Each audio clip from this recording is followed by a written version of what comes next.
A little bit late today. During last two sessions, we discussed the sila, virtue, as described in the Buddhist discourses, and also in the Visuddhimagga. Now, today we will look at key ethical concepts in Buddhism.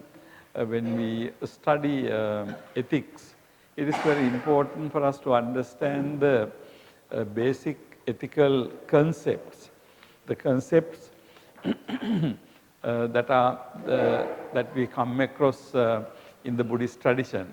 And I'm sure you are familiar with most of these concepts, but we will look at them a little bit in detail. There are many ethical concepts or terms in Buddhism. Among such terms, the two pairs of concepts, punya and papa, good and evil, and kusala and akusala, wholesome and unwholesome, are prominent. All these concepts are generally translated into English as good and bad, and treated as more or less synonymous without making an adequate distinction. Now, not making a clear distinction between these two sets of concepts could lead to some wrong interpretations. As Professor R.D. Premasari has pointed out, S. Tachibana's Ethics in Early Buddhism contains such a misinterpretation. Now, this small book all of you have got. In fact, my next 2 or 3 sessions pretty much are based on this small book. So I think it is good for you to read the whole book very carefully, okay? But I will be using some aspects of discussions of this book. Now, one important discussion is distinguishing between punya papa and kusala akusala. Now, when we read Buddhist literature, we come across these terms. We talk about punya and papa, and also we talk about kusala and akusala. However, generally these terms are translated into English good and bad. Now, in ethics, we talk about good and bad. However, when we look at Buddhism, we see that especially these two sets of terms, there are other terms also, like sadhu, asadhu, again good and bad. But we need to be very careful when we try to understand these concepts, because when we talk about punya papa, we refer to certain types of good actions. But when we refer to kusala and akusala, we refer to somewhat different types of good actions.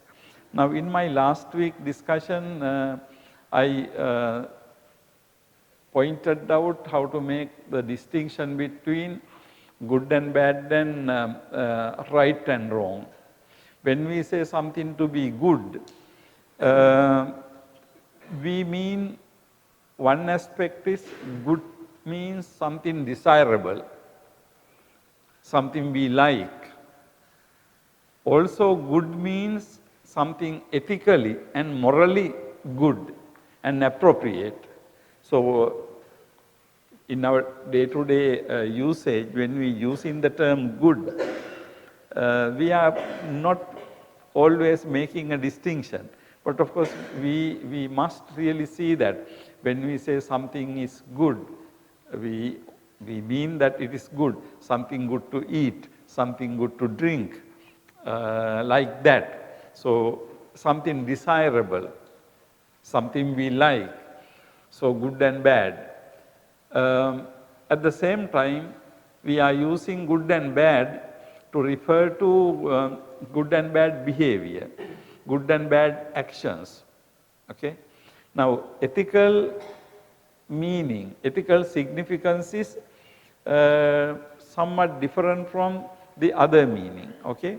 And then when we talk about right and wrong, in fact, we are talking about something different. Right and wrong, basically we are talking about the behavior, right things and wrong things to do.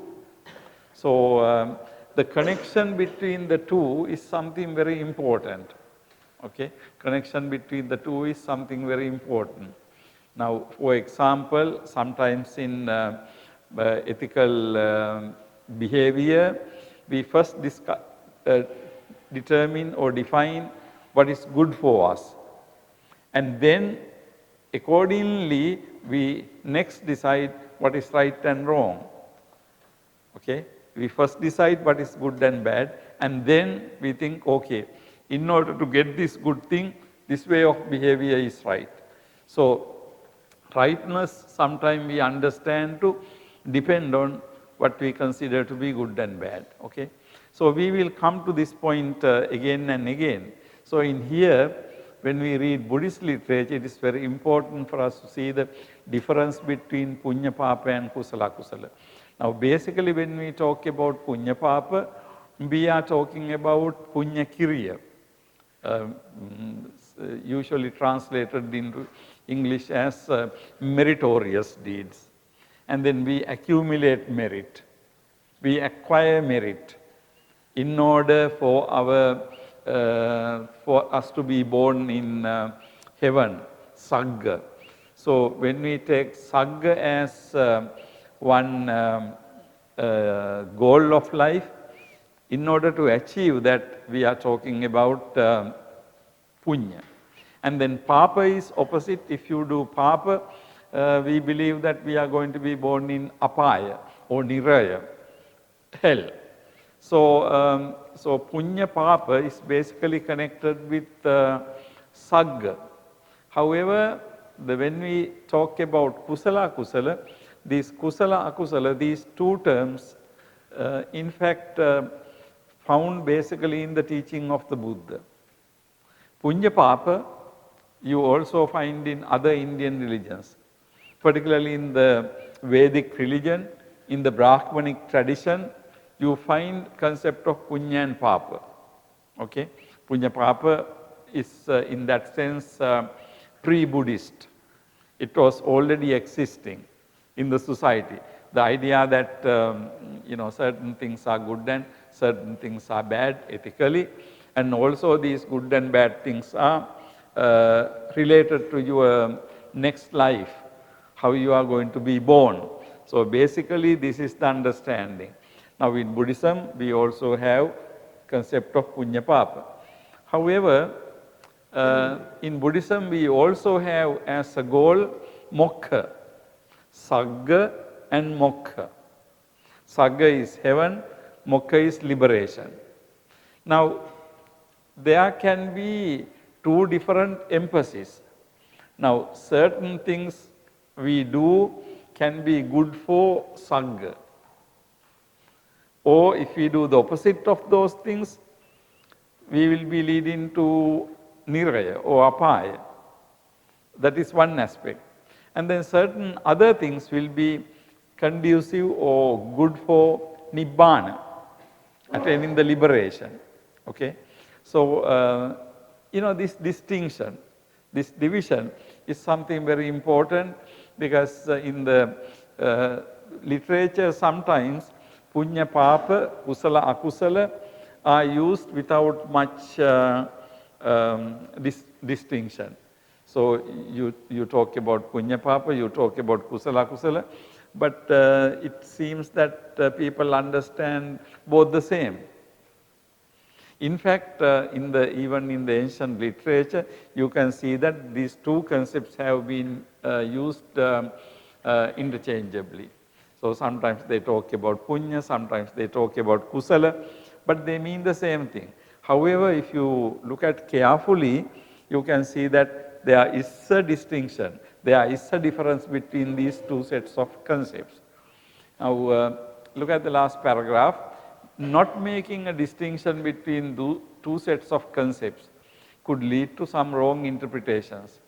Now, as Professor Premsari has pointed out in this small book, S. Tachibana's Ethics in Early Buddhism contains such a misinterpretation.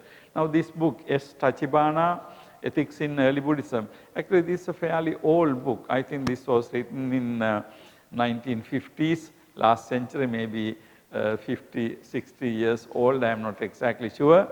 So, this is a very early books on Buddhist ethics.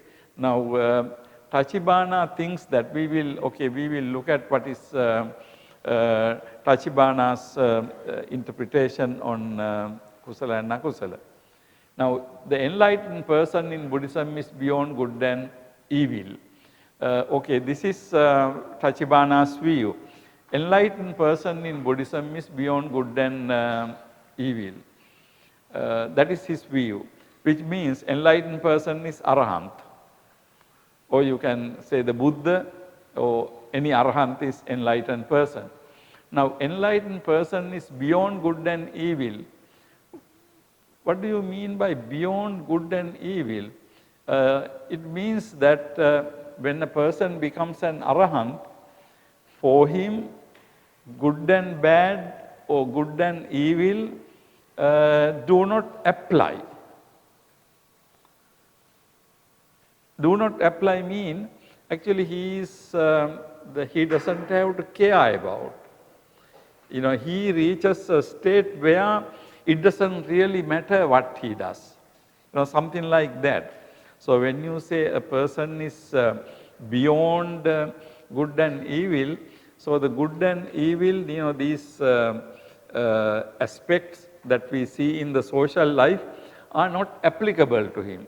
So when you become an Arahant, it means that you can do anything, you know, something like that. Or it could mean that you are in such a high position, what is applicable to ordinary people is not applicable to you. Now we say ordinary people have to behave, say for example, observing 5 precepts and that type of basic morals.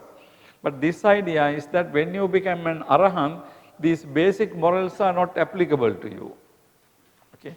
Now, you know, this is something very important for us to understand correctly, because according to Buddhism, when you become an Arahant, whether you reach a status which is beyond good and bad, is, you know, something problematic.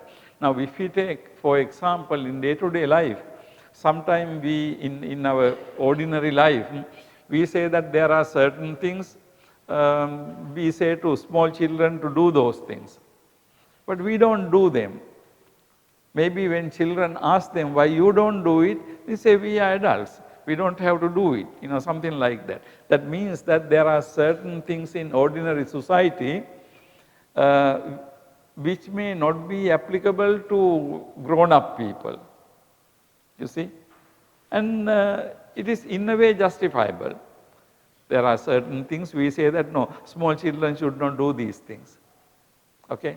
But what about big people? We say, oh, big people is okay, you know, something like that. In society very often if you see a small child smoking, we will say that that is wrong. But when a grown-up person is smoking, we will not say that. But of course we know that smoking is not good for anybody, right? But still then, if a very small child smokes, we say that is not good. But then when an adult smokes, we don't say that is bad, although it could be bad for your health. Now, you know, that type of distinction, there are certain things only good for small children, not for adults. Now, this is something like that. There are certain things not good when you are an ordinary person. But when you become an Arahant, those things are not applicable. Now, this is S. Tachibana's view. Whether this is the right view about Buddhist ethics, whether this is the right view about Arahant ethical and moral status is something very important for us to think. Okay, here I am quoting from Professor P.D. Premasiri. In this small book, you have got it in the page 3, you have that the Bhikkhu, the Brahmana, the Buddha, Sattha Muni are said to be free from such distinctions as good and evil, pleasantness and unpleasantness, purity and so on. When one reaches this state of culture, distinctive ideas will be absolutely abolished. Distinctive ideas means ideas, categories of distinction, good and bad, right and wrong, beautiful and ugly, and so on. Absolutely abolished. He has reached the mental condition where there is no consciousness of moral, aesthetical or logical distinction. The relative ideas therefore of good and evil, pleasure and pain, agreeable and disagreeableness, right and wrong are all annihilated for him. Now, this is actually Tachibana's idea about Arahant. Now, read that section carefully. Is this the situation of an Arahant? Is it true to say that an Arahant is really doesn't have to care about distinction like good and evil, pleasantness and unpleasantness, purity and impurity? You know, is that correct? And also towards the end of this quotation you have, he has reached the mental condition where there is no consciousness,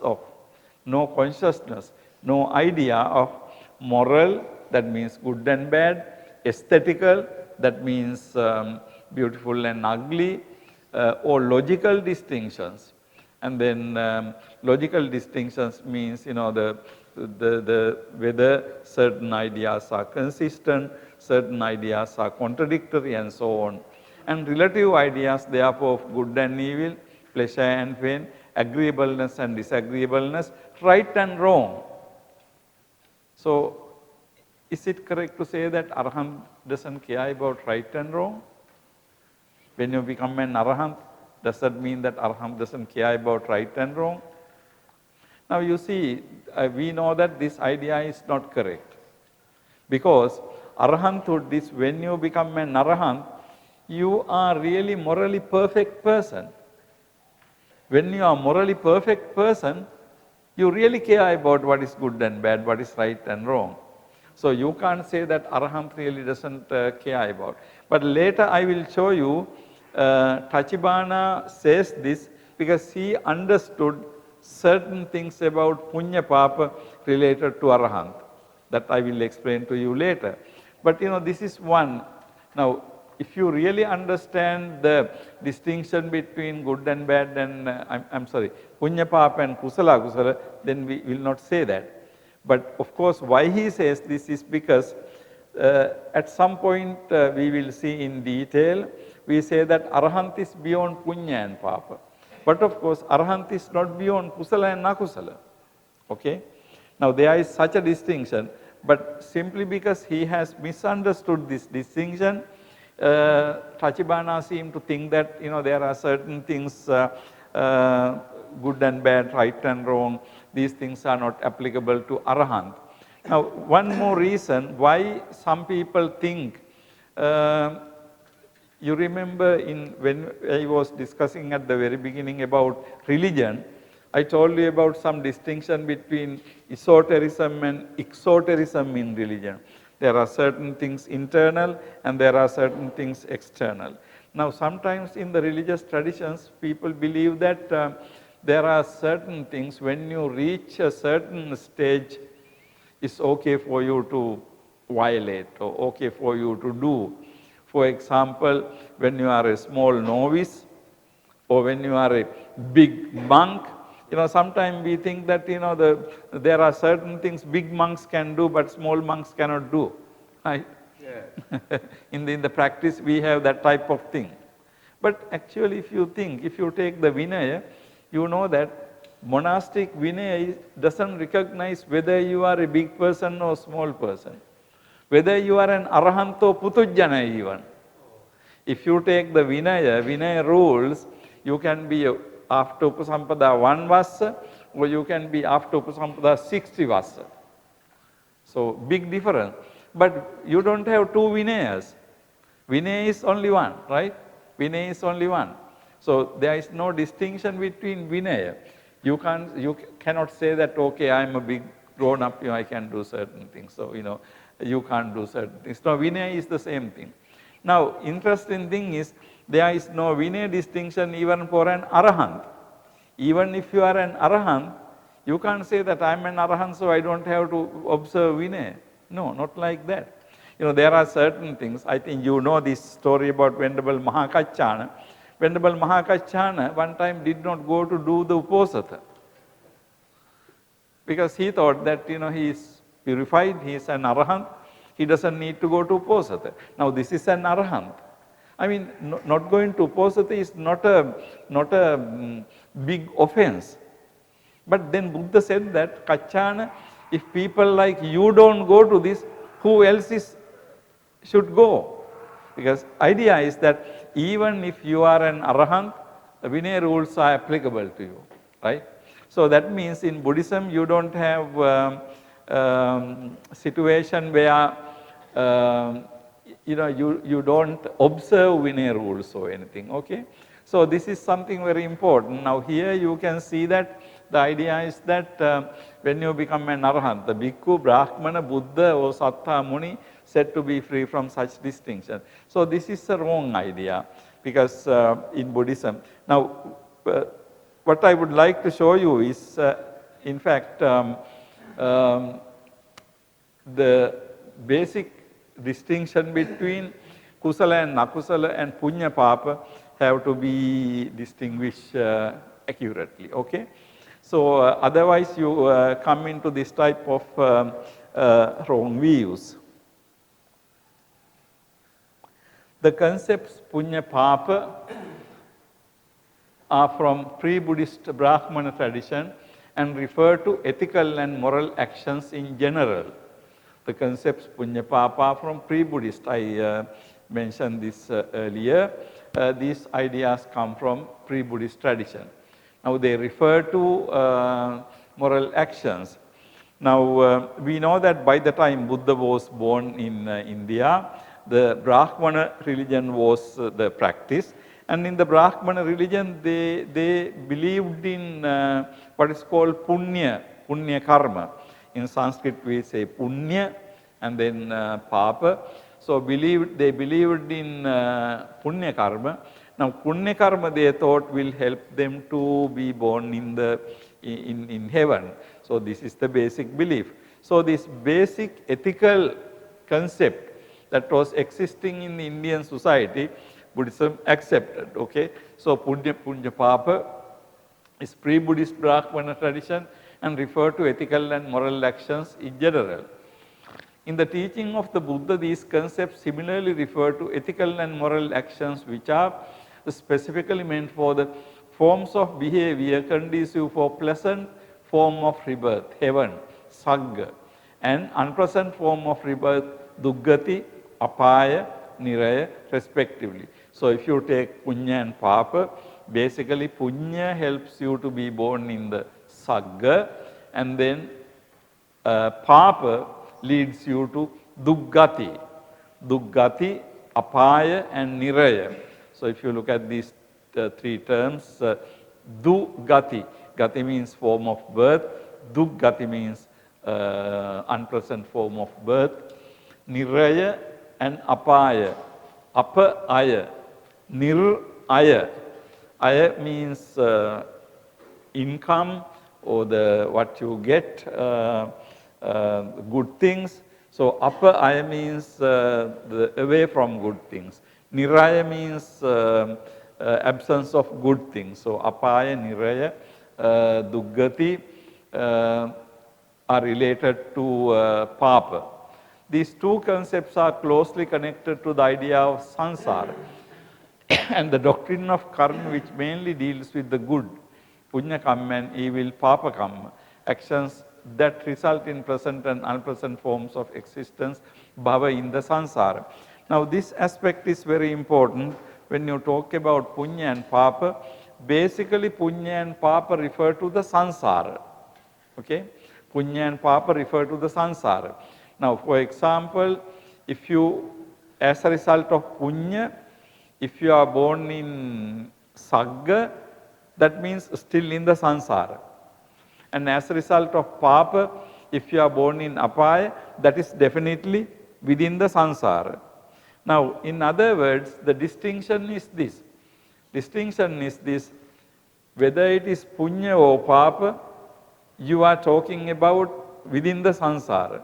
So, within the Sansara, you are born in a good place. Within the Sansara, you are born in a bad place. Okay?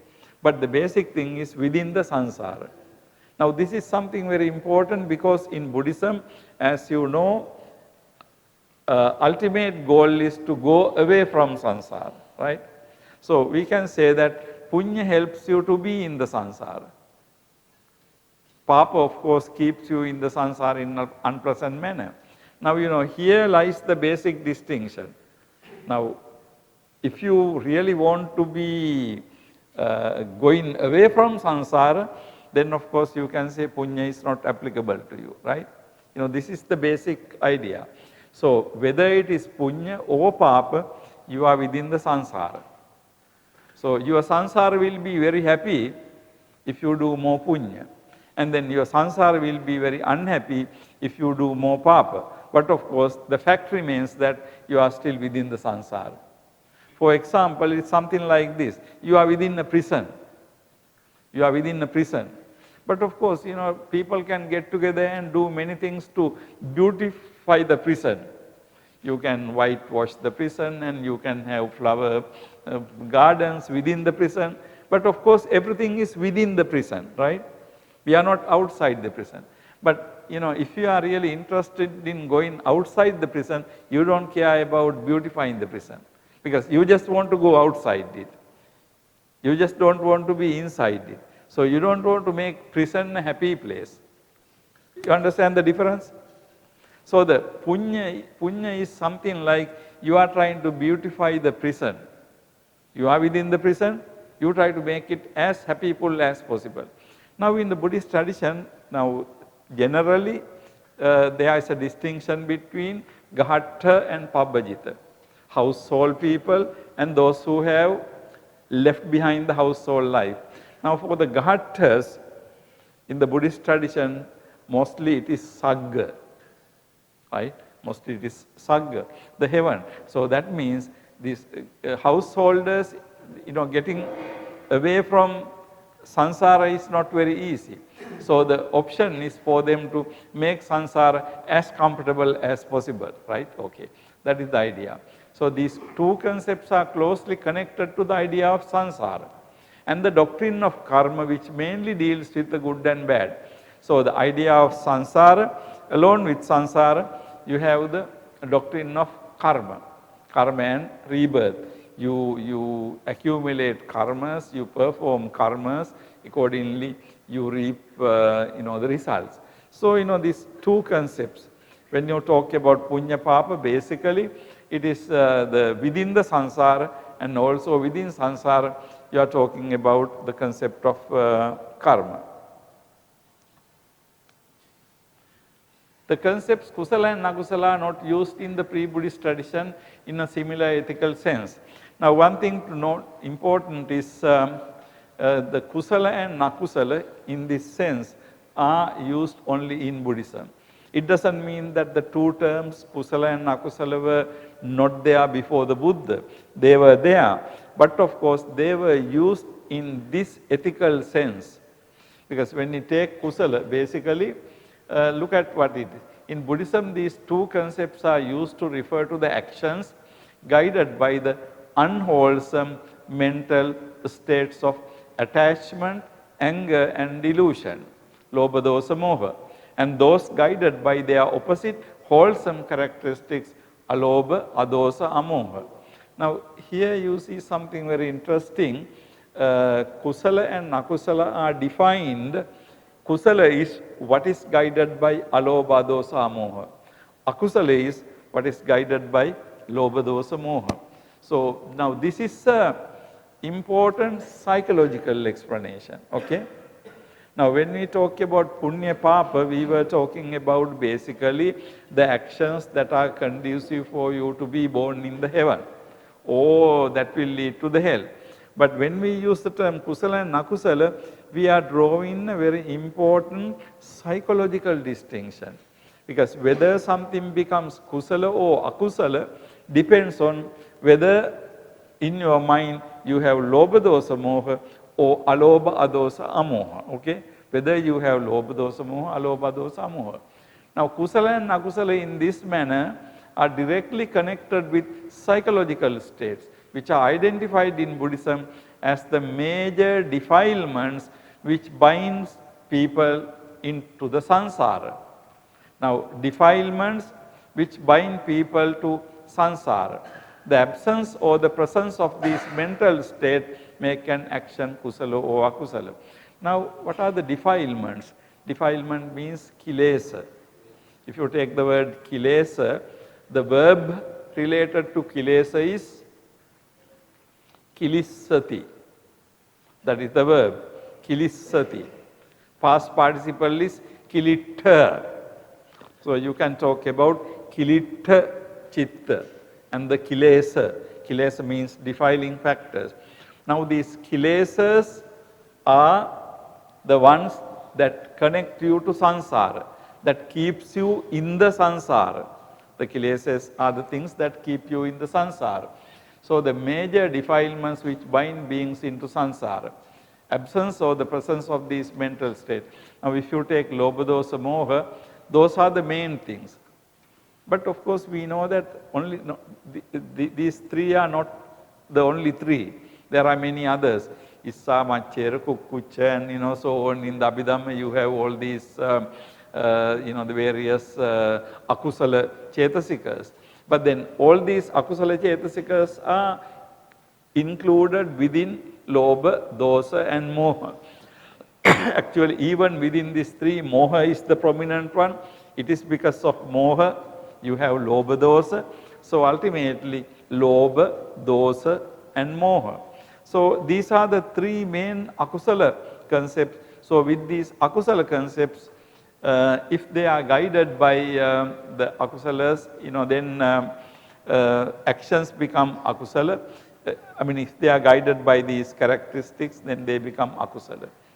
So, the major difference between these set of concepts is the following.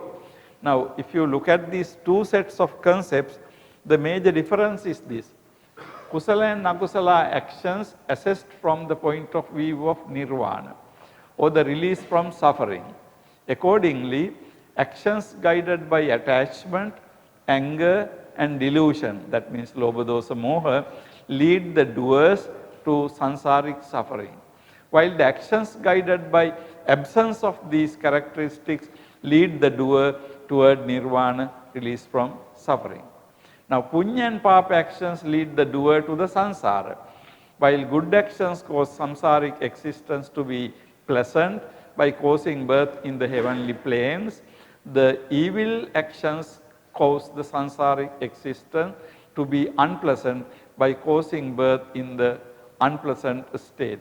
Now, here you see the basic distinction between kusala and akusala and punya papa. So, kusala and akusala are basically, we can say, connected to the samsara, and then punya and papa basically connected to the to nirvana. Okay? So, in other words, while punya and papa are the ways of assessing ethical or moral value of actions from the sansaric point of view, kusala and nakusala are the ways of assessing human behavior from the nirvanic point of view. Punya and papa are relevant to those who wish to be born to be in the sansara, enjoying pleasures and avoiding unpleasant state. Kusala and nakusala pertain to those who are striving to achieve freedom from the samsara.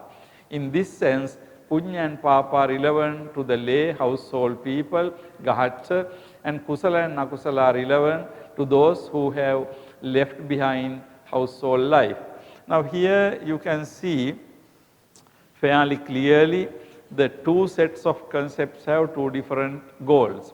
So if you talk about punya and papa, they are basically relevant to those who are willing to be living sansaric life, enjoying pleasures and avoiding unpleasant state. Now kusala kusala pertain to those who are striving to achieve freedom from sansara. So this is basically the thing. So you do punya and papa, of course you do punya and avoid papa because you want to be in the sansara. And then kusala and nakusala really lead into away from sansara, okay.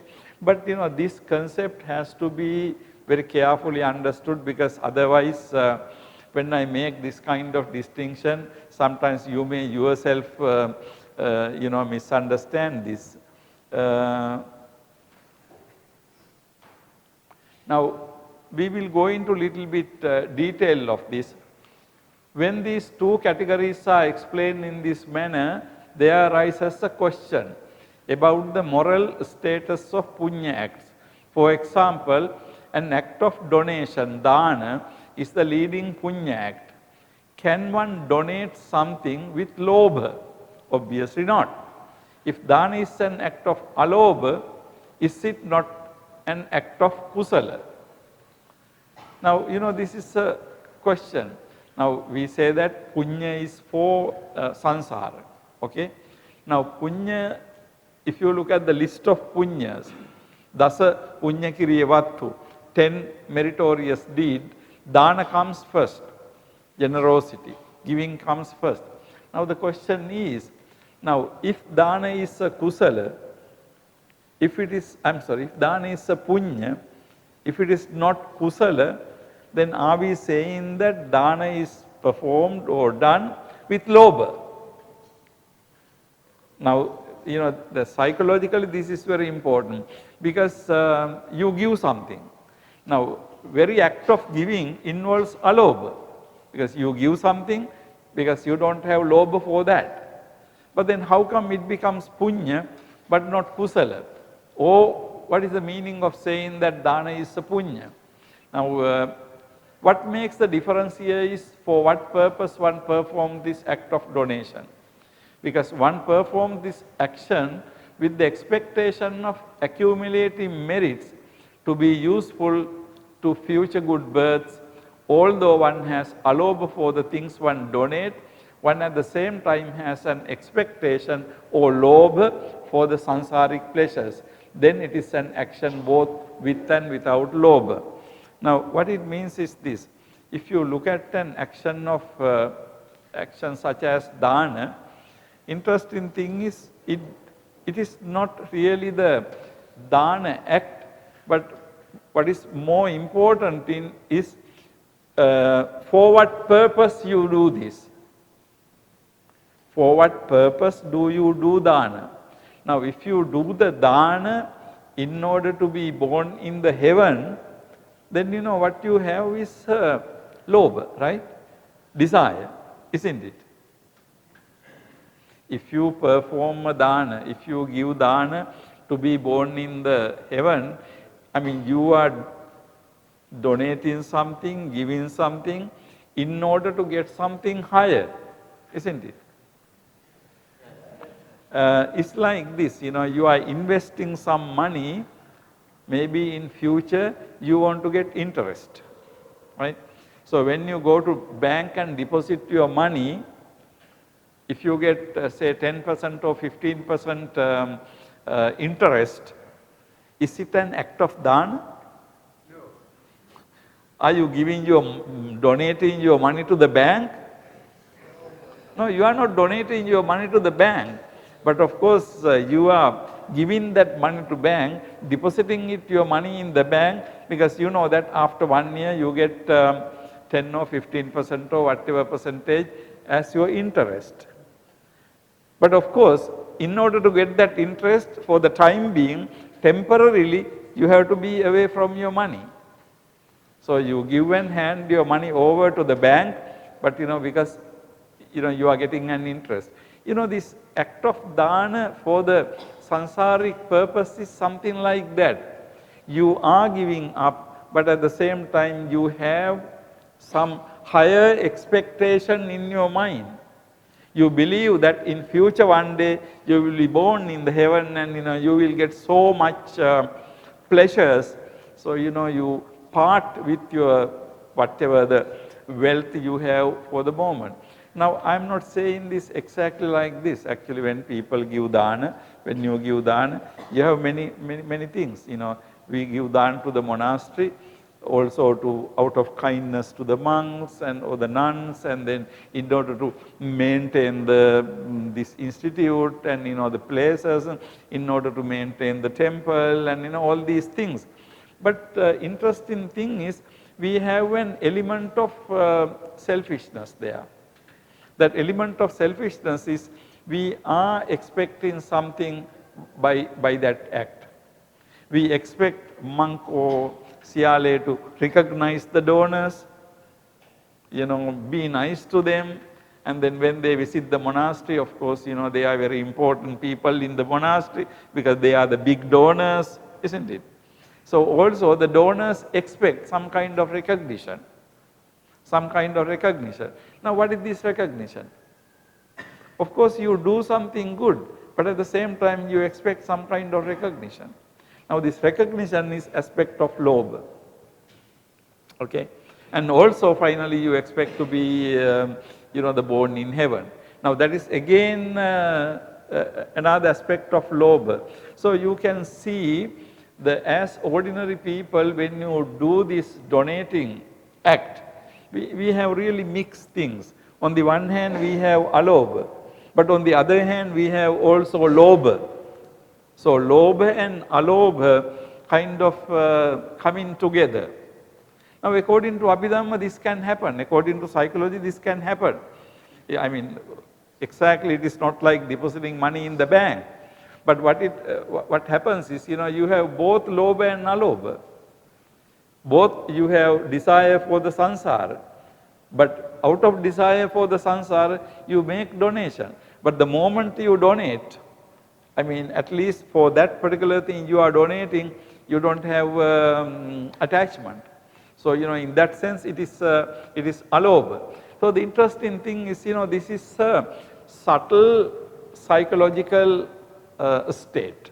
Okay, when you do moral things, when you do good things, when you perform punya, very often you have some kind of your own self-centered, personal, in a way selfish desire. But but it doesn't mean that this giving dana is wrong or anything. No, what it means is the complex situation. Okay, so ultimately we can say that what makes a difference here is what purpose one performs this act of donation. Purpose is very important because one performs this action with the expectation of accumulating merits to be useful for future good births. Although one has alobha for the things one donate, one at the same time has an expectation or lobha for the sansaric pleasures. Then it is an action both with and without lobha. In a way you can say it is a kusala act, but at the same time it is not a kusala act.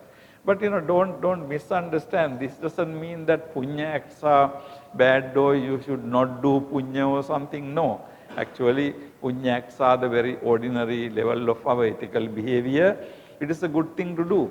But here we are dealing with a very high standard of Buddhist ethics where you distinguish between punya and papa as samsaric virtues and then kusala and akusala as nirvanic things. But because when it comes to nirvanic things, of course, the way you calculate, way you look at these things is very different. So this may be stated in the following manner. All papa actions are both papa and akusala, but all punya actions become kusala or akusala or mixed in the manner one performs such actions. What do you think about this? Now if you take punya and papa, kusala and akusala, now it is very clear that if you take papa, all papa are akusala. Can we agree with that? We can say all papa actions are akusala actions, okay? So we will simply say that we can agree with that. So we can say all papa actions are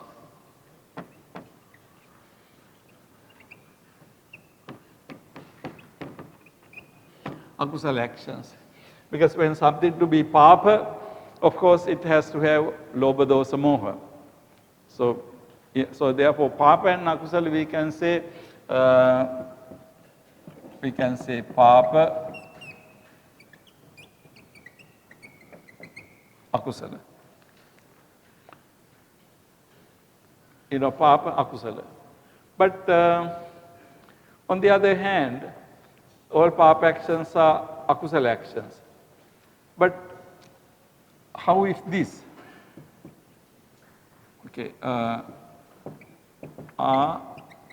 all akusala actions papa? What do you think about that?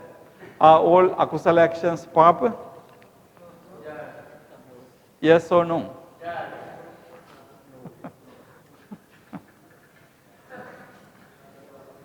All akusala actions papa? Think about it, think about it. Now when we say something is an akusala action by definition is if you do something with lobha dosa moha. Okay? Now papa is, it's not defined papa, but killing a human being, killing a person is papa, stealing is papa and so on. But if you look at akusala actions, are all akusala actions papa? Because akusala actions are what we do with lobha dosa moha. Put it differently. Now, if I buy an ice cream and eat it, what do I have in my mind? I mean, I get this ice cream and I eat the ice cream. What do I have in my mind? You have lobha, right? Basically, you have lobha, and if you have lobha, you have moha, right? Maybe we can say you don't have dosa, but of course, if you buy an ice cream or if you keep a chocolate in your thing and you eat it secretly, what do you have it? You have lobha. Now, but is eating an ice cream is a papa? Will you be born in apaya because of that? What do you think? Of course you do something. Now not only eating ice cream or a chocolate, if you look at our ordinary life, isn't it the case that most of the things we do in our ordinary life are motivated by lobha dosa moha? Why do we study here? To get a degree. Why do we get a degree? In order to attain nirvana or for what? Why do we get a degree? Why do we get a recognition? To be a big person in society, to be a big preacher in society, to be educated, to be teaching in a big college or something like that. So your education is motivated by lobha, is that right? Is it? Pardon me?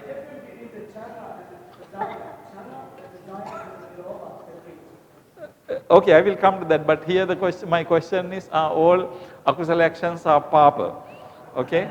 The question is, I will come to your question, but all akusala actions are papa. Now the interesting thing is this, according to Buddhist analysis, ordinary human beings are behaving with lobha dosa moha. But in our whole entire day-to-day life is lobha dosa moha, isn't it? Why do you get married? Why do you have children? But do you go to hell because of, according to Buddhism, because you get married? Do you go to apaya because you raise your children with so much love? But when you have your love for your children or husband or wife, you have lobha dosa moha. Now this is the interesting thing, because I think all akusala actions are not papa. Is that right? Can we agree with that? Because if all akusala actions are papa, then according to Buddhism, our whole life will be full of papa, right? We will not be able to live, right? I mean, if you, even for a monk or Siale or a lay person, our day-to-day life is, we are living with Lopa Dosa Moha, isn't it? So do we want to say that it is papa? Yes or no? I think it is not papa. Because if it is papa, it will be a terrible situation because, you will never be able to do anything. Like, every time we eat something good, tasty, we feel desire about it. I mean, that's very normal. And then you want to dress beautifully. Of course, it applies to lay people, but even for the monks, you want to have a good robe and, very well ironed and pressed things. You spend a lot of time ironing your things, isn't it? So even for Siales, it's kind of fashionable to, have something, isn't it? So the problem is, if all akusalas actions are papa, we will never be able to live without papa. Now here is the distinction between, very important distinction between papa and akusala, okay? Because usually human life, according to Buddhist analysis, putujjana, ordinary worldling, is always lobha dosa moha. In the long run, your motivations are lobha dosa moha. As a householder, you study in a university, you get a degree in order to get a better job for a better salary to live a good life. So you can say lobha. The problem is, because of that, according to Buddhism, you don't go to apaya. Because, you are not doing a papa there. So the whole thing is, we can say, according to Buddhism, that your life motivated by akusala is not for nirvana. For example, you go to university, you get a degree in order to get a good job. So that is not for nirvana.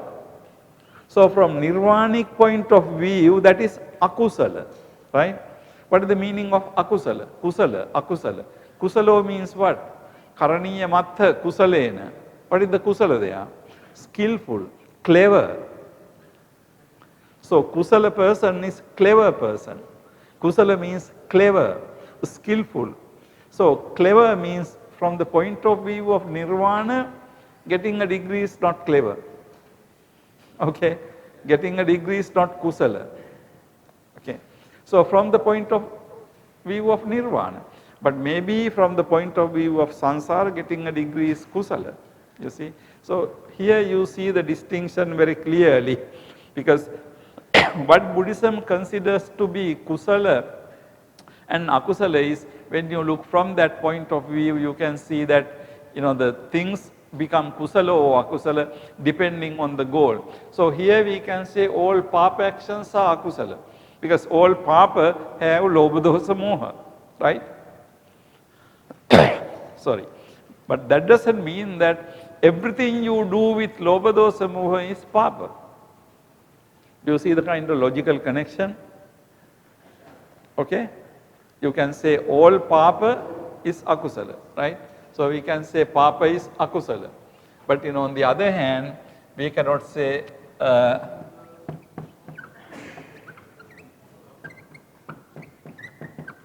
akusala equals papa, no.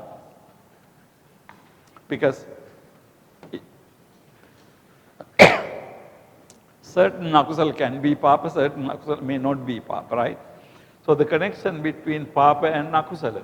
So all papa actions are akusala actions, but not vice versa. Not akusala actions are papa. What about the punya?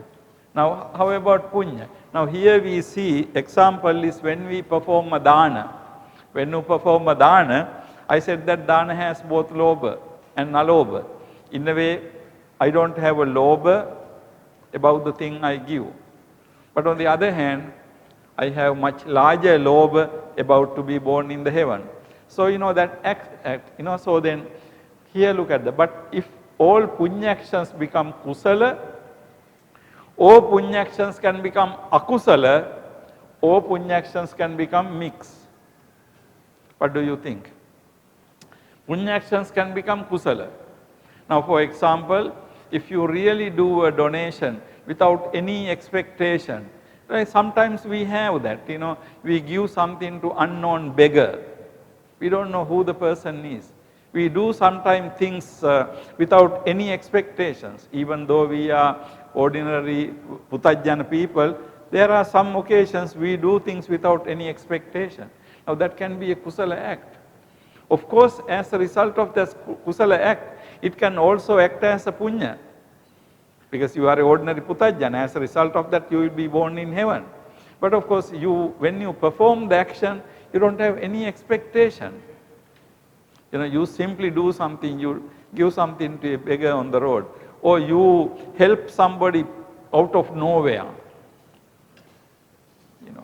But then I remember one time I was actually traveling in, I think, England or something, and then one man just gave me a ticket, train ticket. He said, look, I bought this day ticket, but I am just going to airport now, you can use it.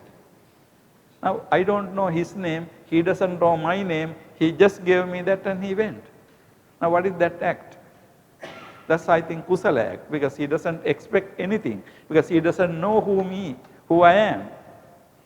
He just saw somebody, because he is not using this ticket for the rest of the day, you can use the ticket for the rest of the day. He said, take it. And he went. Nothing. You don't know his name, he doesn't know my name. I just maybe said thank you, but nothing beyond that. But we do that kind of acts without any expectations, right? We do a lot of, now those things we can say kusala acts, okay? But suppose we do something, a good thing, donation in competition to others. Okay, we want to compete.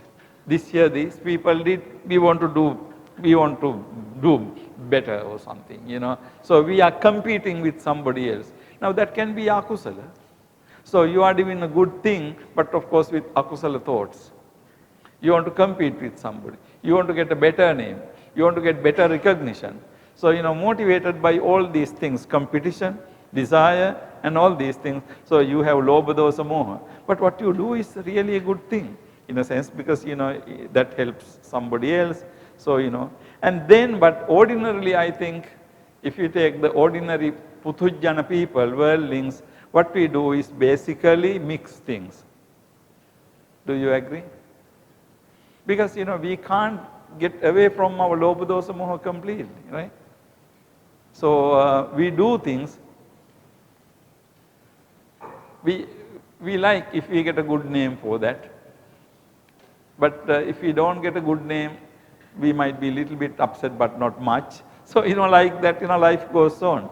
You keep on doing good things. You remember in one of the discourses, Buddha, what's going on? Excuse me. Turn on your telephones off. In one of the discourses, Buddha says very clearly, there are certain things, sukkhaṃ sukha vipākaṃ, kanhaṃ kanha vipākaṃ, kanha sukkhaṃ kanha sukha vipākaṃ. Fair karma, dark karma, fair and dark karma. So there can be certain karmas fair. They are really good looking karmas. And then dark. There can be certain bad karmas. But then there can be kanha sukkhaṃ, kanha sukha vipākaṃ. There can be actions both black and white. And the vipaka is also both black and white. Now I think if you look at ordinary mind, we can't get rid of lobha, dosa, moha that easily. Maybe most of our actions belong to mixed in the manner one performs such actions. So it can be mixed. Mixed in the sense, like how you perform it. So when we discuss these key ethical concepts, this distinction is something very important, seeing the connection. So we can say something like this, can we say this, all kusala actions are punya, but not all punya actions are kusala. Do you agree? All kusala actions are punya, but not all punya actions are kusala.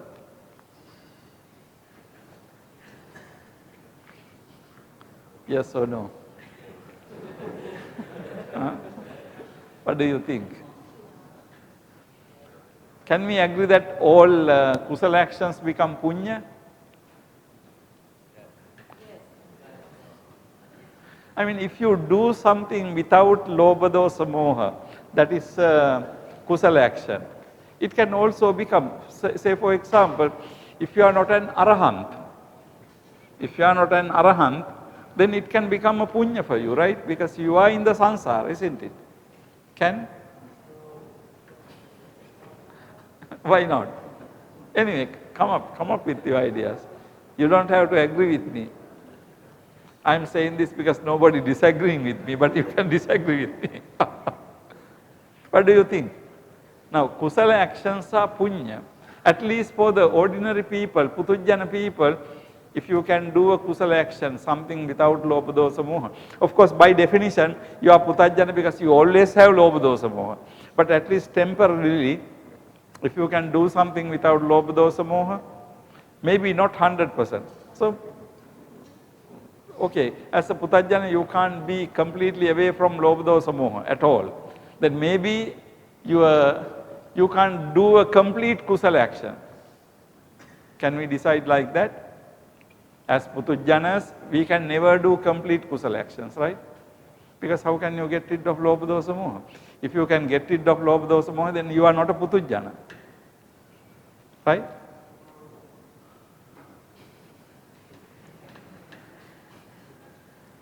Come on, what do you think?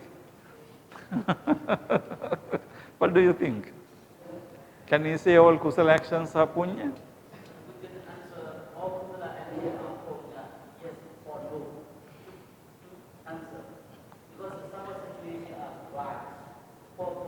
Say it again, Reverend. All kusala actions are punya. I can say yes and no. Why do you say yes? For some person, like I can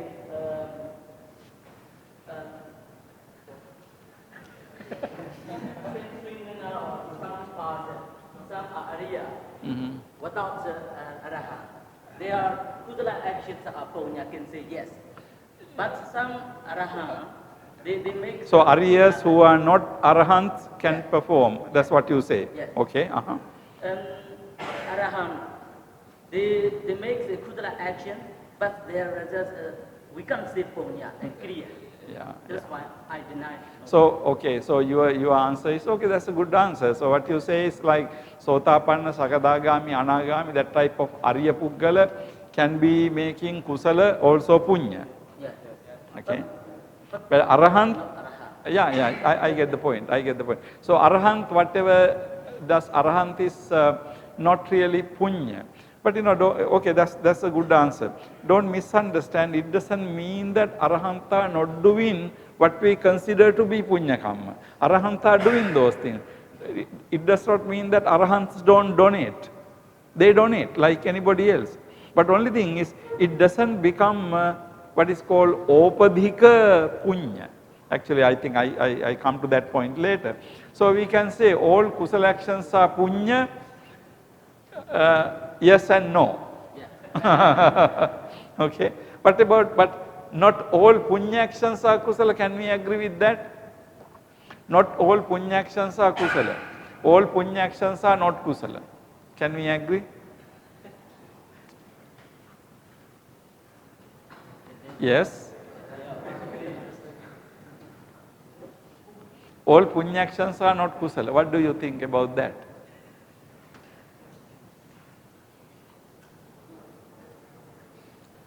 What do you think about this whole thing?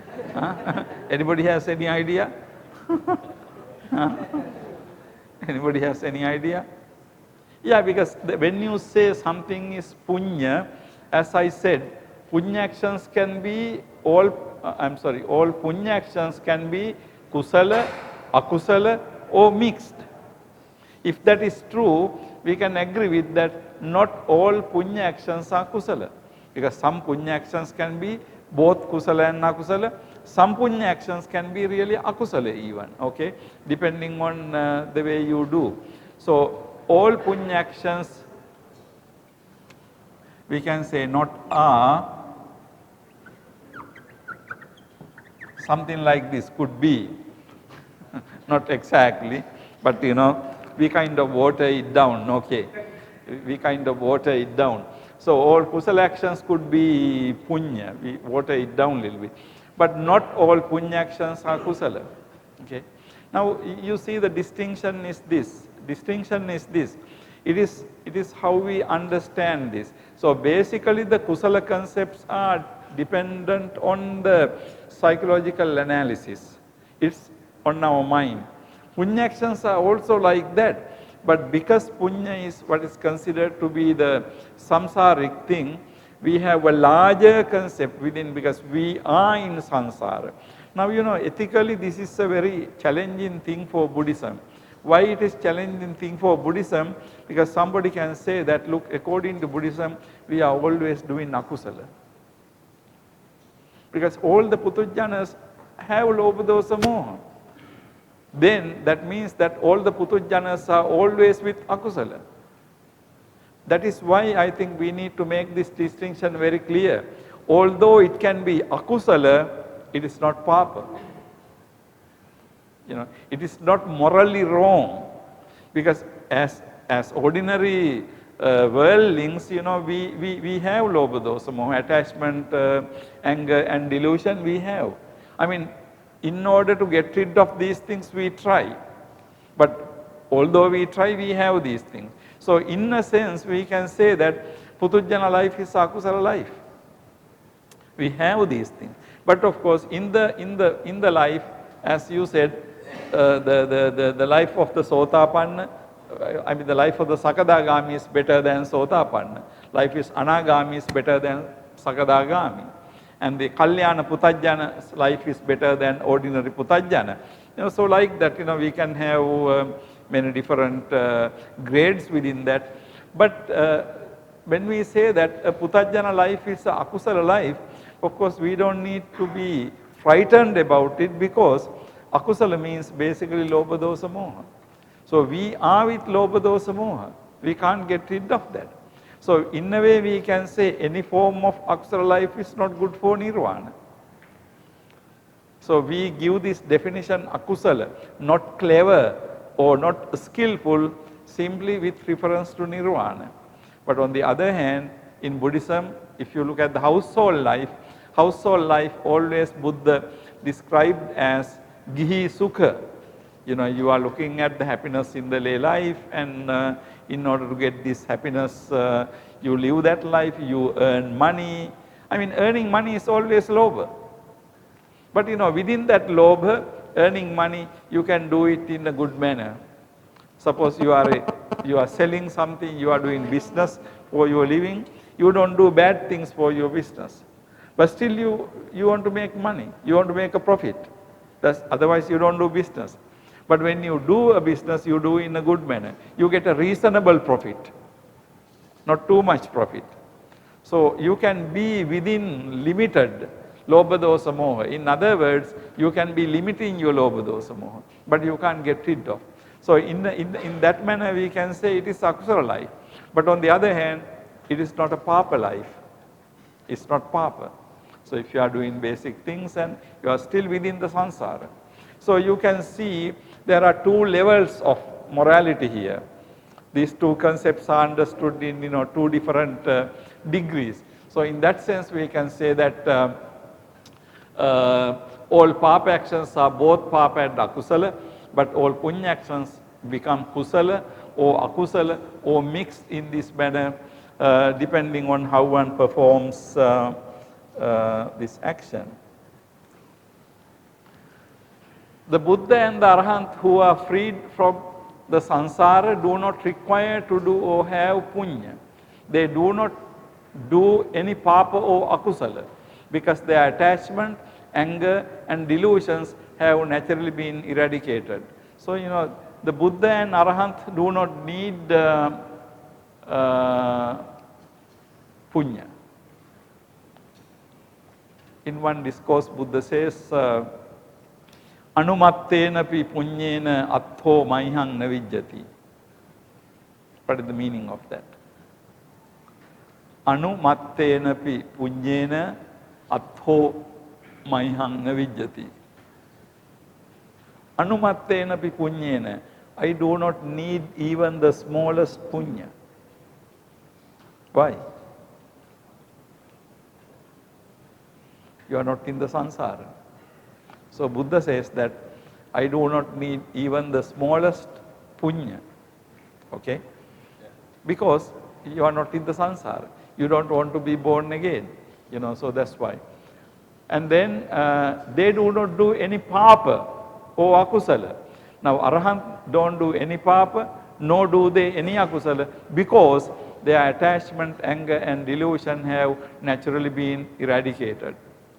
Everything they do is kusala, because whatever they do, they don't have lobha dosa moha. They brush their teeth, wash their face, they go for pindapata, they eat, they do all the ordinary things, but no lobha dosa moha. So it is kusala, but not punya. Even when they do things that are usually considered as punya, their actions become kusala because they do not have expectation or desire about sansaric existence. So even when they do things that are usually considered as punya, I said that earlier also, Arahant can be doing what we consider to be punya. Now Arahant can donate something to somebody, can't he? He can. Arahant teach Dhammadesana. Isn't it a punya kamma? Arahant guide people. So all these are regularly punya kamma. But when Arahant do, they are not punya, but they are kusala. But they do. I mean, ordinary society considered to be certain things to be punya. Arahant do all these good things. Now Buddha lived his entire life teaching. That means Dhammadesana, you can say. So you can say it is punya. But for the Buddha it is not a punya. It's a kusala. For an Arahant it is a kusala. So you see the distinction. So everything they do is kusala acts. Even when they do things that are usually considered as punya, their actions become kusala because they do not have expectation or desire about the sansaric existence. Now it is wrong to hold that the Arahant do not do things that are usually considered good acts. In teaching the Dhamma to others, in showing the path to Sagga and Mokkha, in giving things, in helping others, Arahant do good things. The difference is that by doing so, they do not desire for sansaric existence. They do not perform opadhika punya. Now I think you know this concept. Opadhika punya. That means punya acts that lead to sansaric existence. Okay. So Arahants do not do opadhika punya. So let me move into the very last one.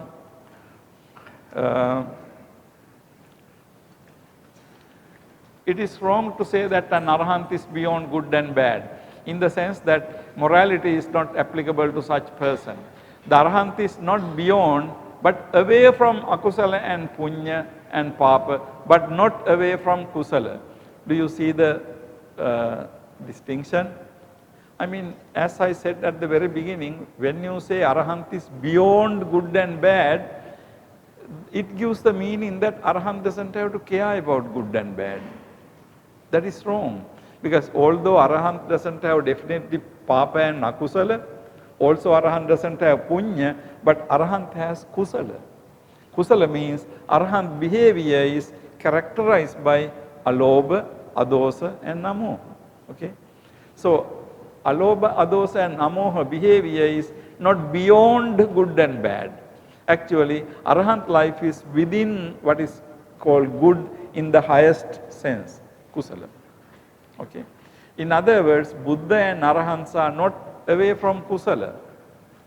So Arahanthood is the perfect kusala state, but not punya. So it is wrong to say that an Arahant is beyond good and bad in the sense that morality is not applicable to such person. Arahant is not beyond but away from akusala. Now there is a difference between when you say beyond akusala and away from akusala. When you say Arahant is beyond akusala, that means Arahant can even do akusala, but it doesn't matter. That is wrong. But you can say Arahant is away from akusala, okay? And punya and papa, but not away from kusala. The life of the Buddha and the Arahant are characterized by kusala. Arahanthood is the perfect state of kusala. Actually in the Majjhima, if you look at this, you can see that it is, so Arahant life is kusala. The life of a liberated person may be said to be beyond good only in the sense that such a person does not accumulate punya. You can say Arahant life is beyond good only in the sense that the punya is not applicable. But punya, the good in the sense punya is only one meaning of, but good has a much broader meaning. So the life of a liberated person may be said to be beyond good only in the sense that such a person does not accumulate punya. The Buddha and the Arahants, once they attain the goal, will spend their life helping and guiding human beings and attain freedom from suffering. So in other words, actually Buddha and Arahant, when you become an Arahant, you spend rest of your life helping others. Now helping others is really in the ordinary sense punya karma. But for an Arahant is doing it not expecting anything next birth or anything. So therefore for the Arahant it becomes punya karma. Okay. Okay, I think I will wind up from this, but basically what I wanted to show you is these two very important Buddhist pair of concepts, punya papa and kusala kusala, how they are connected. Okay, very often we tend to understand these things as interchangeable. In literature, in some places, they have been used interchangeably, it's true, but if you look at carefully, particularly if you read Professor P.D. Premasiri's research, you can see that these two concepts have a very important distinction. Okay, maybe we will spend, time is 11 o'clock, but we can spend maybe 5 minutes or something if you have any questions.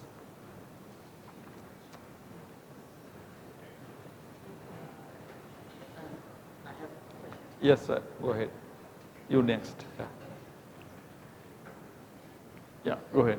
In the first paragraph, the run is not beyond but away from akusala and punya and papa, but not away from kusala. It's in Jataka Athapeta, Jataka commentary. Okay. 1 month, the history name may be Notaka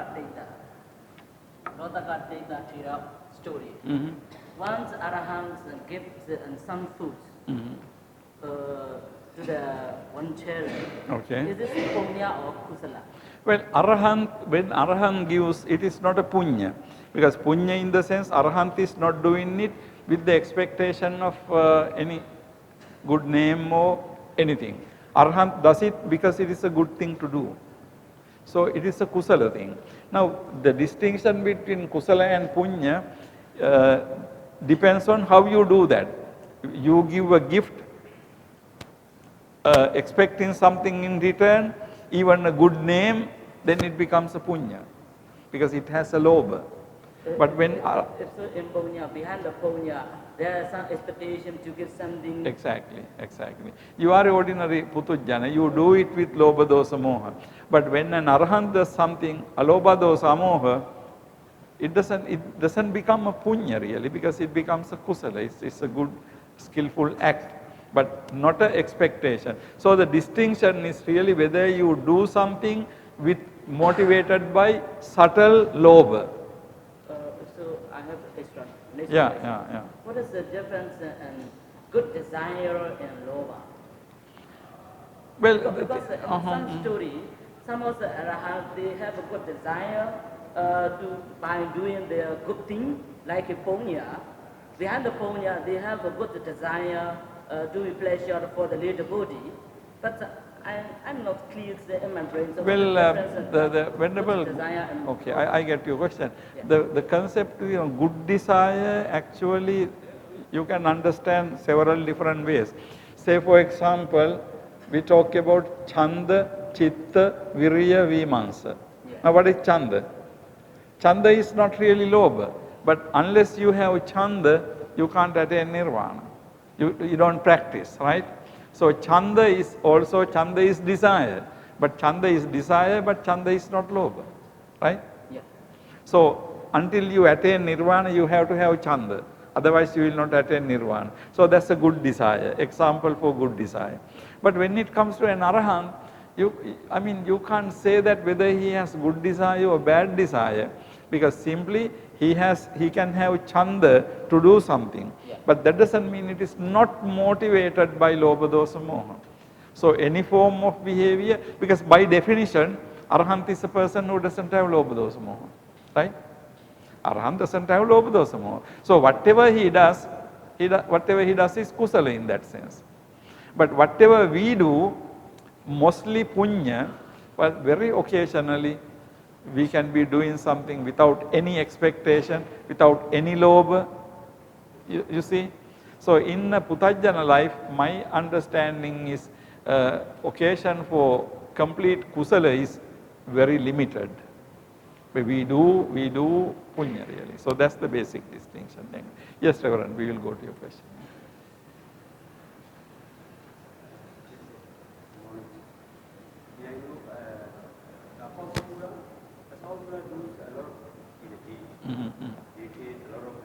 Yeah. After that, they were following the food on the food. They said, they can say, when you are saying people, not to follow the food. How can we do not to follow the food? You mean household? How can household? Didn't get that quite, Reverend. Now your question is how? They kill a lot of animals. So They kill. Okay. They kill a lot of animals. They have a lot of even. Okay. After that, they will follow in the who stay. Surely. They will follow? They will follow in the who stay. Okay. Yeah, okay. They, how can we do to be free from the who stay? Okay, no, Reverend, I know. I mean, that's a difficult question because, in the household life, say for example, killing, actually, the killing, very clear that according to teaching of the Buddha, it is the first, the violation of, and then killing is a very bad papa karma, and, but the thing is this, sometime, even in the Buddhist society, now you know that, any society, even though you don't kill, but, we eat pork and all these things, right? So somebody is killing for us, so we don't kill. So, in a society, sometime living in the samsara, it is not very easy to get away from all the wrong things. That's why ultimately Buddha says, get rid of samsara. Because so long as you are in the samsara, there are certain things, you have to be responsible. So the person who kills is very responsible.